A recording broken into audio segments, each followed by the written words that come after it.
नमस्कार दोस्तों। आज हम हिमालय की सबसे ऊंची चोटियों को समझने वाले हैं, और वो भी बिल्कुल वैसे जैसे हम परीक्षा के लिए नोट्स बनाते हैं ना। तो चलिए शुरू किया जाए। तो सबसे पहले एक बहुत ही मजेदार बात।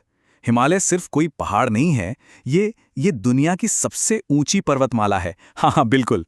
और इसी वजह से दुनिया के सबसे ऊंचे और सबसे शानदार शिखर वो सब यहीं पर हैं। तो चलिए अपने नोट्स पे पहला सेक्शन बना लेते हैं, विश्व और भारत की सबसे ऊंची चोटियां। यहां हम उन दो सबसे बड़े नामों पर फोकस करेंगे जो एग्जाम्स में बार बार पूछे जाते हैं। तो सबसे पहले जाहिर है माउंट एवरेस्ट। ऊंचाई है 8848.86 मीटर और ये दुनिया की सबसे ऊंची चोटी है। अच्छा, ये नेपाल और चीन की सीमा पर पड़ती है। एक चीज़ ज़रूर नोट कर लेना, ये जो ऊंचाई है ना 8848.86, ये अब नई ऑफिशियल हाइट है, तो ये बहुत ज़रूरी है। अब अगली चोटी है कंचनजंगा। ऊंचाई है 8586 मीटर। ये भारत के सिक्किम और नेपाल की सीमा पर है। और हाँ, इस बात को गांठ बांध लीजिए, ये भारत की सबसे ऊंची चोटी है। ये बहुत ही ज्यादा महत्वपूर्ण है।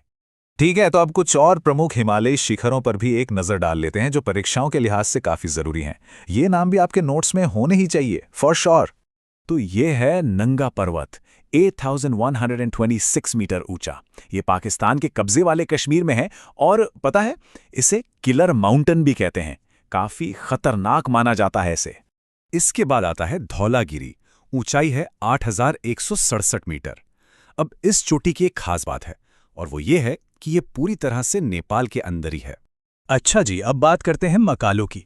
इसकी ऊंचाई भी देखिए 8485 मीटर, काफी इंप्रेसिव है। ये नेपाल चीन सीमा पर है, और मजे की बात यह है कि ये माउंट एवरेस्ट के बिल्कुल पास में है। और ये है अन्नपूर्णा, 8091 मीटर ऊंची। नेपाल में ही एक और बड़ी चोटी। और हाँ, पर्वतारोहियों के बीच इसे चढ़ाई के लिए सबसे खतरनाक चोटियों में से एक माना जाता है। आगे बढ़ते हैं, अब है गुरला मंधाता, 7694 मीटर ऊंचा। इसकी सबसे खास बात है इसकी लोकेशन। ये कैलाश पर्वत के पास भारत तिब्बत सीमा पर है। चलिए अब अपना फोकस थोड़ा शिफ्ट करते हैं और अब सिर्फ उन प्रमुख हिमालयी चोटियों की बात करते हैं जो खास तौर पर भारत में हैं। इंडियन ज्योग्राफी के हिसाब से ये बहुत बहुत जरूरी हैं। तो भारत की लिस्ट में सबसे पहले नाम आता है नंदा देवी का, 7816 मीटर। इसकी खासियत यह है कि ये पूरी तरह से भारत के अंदर उत्तराखंड राज्य में है। और हाँ, कंचनजंगा के बाद ये भारत की दूसरी सबसे ऊंची चोटी है। उत्तराखंड में ही एक और चोटी है, कामेट। नंदा देवी के ठीक बाद इसका नाम आता है। इसकी ऊंचाई है 7756 मीटर। ये भी एक और जरूरी शिखर है। और फिर हम चलते हैं एकदम पूर्व में, नामचा बरवा, 7782 मीटर ऊंचा। यह हिमालय का सबसे पूर्वी छोर है जो भारत के अरुणाचल प्रदेश में पड़ता है। और बिल्कुल यहीं से ब्रह्मपुत्र नदी एक बड़ा मोड़ लेकर भारत में घुसती है। तो ये ज्योग्राफिकली बहुत इंपॉर्टेंट है। वाह, ये टेबल देखिए, ये क्विक रिवीजन के लिए एकदम परफेक्ट है ना?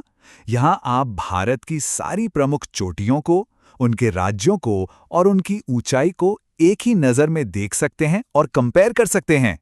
ये जानकारी याद रखने में बहुत मदद करेगी। चलिए अब आते हैं सबसे जरूरी हिस्से पर। इस अंतिम खंड में हम परीक्षा के लिए जो सबसे इंपॉर्टेंट फैक्ट्स हैं उनका एक फटाफट रिवीजन कर लेते हैं। इन 3 पॉइंट्स में कोई भी कंफ्यूजन नहीं होना चाहिए, बिल्कुल भी नहीं। तो पहला और सबसे जरूरी तथ्य, भारत की सबसे ऊंची चोटी कौन सी है? कंचनजंगा। बस इसे अच्छी तरह से याद कर लीजिए। दूसरा महत्वपूर्ण तथ्य, अगर सवाल को थोड़ा घुमाकर पूछा जाए कि भाई सिर्फ उत्तराखंड राज्य की सबसे ऊंची चोटी कौन सी है, तो जवाब होगा नंदा देवी। और तीसरा और आखिरी मुख्य तथ्य, अगर पूछा जाए कि पूरी हिमालय रेंज की सबसे ऊंची चोटी कौन सी है, तो वो है माउंट एवरेस्ट। इन तीनों में प्लीज कभी भी कोई कंफ्यूजन मत रखना। तो इन सब के बाद एक सवाल दिमाग में आता है, इन विशाल चोटियों के अलावा हिमालय के भूगोल का और कौन सा ऐसा पहलू है, जैसे कि नदियां, ग्लेशियर या दर्रे, जो हमारे लिए सबसे ज्यादा महत्वपूर्ण हो सकता है? जरा सोचिएगा इस बारे में।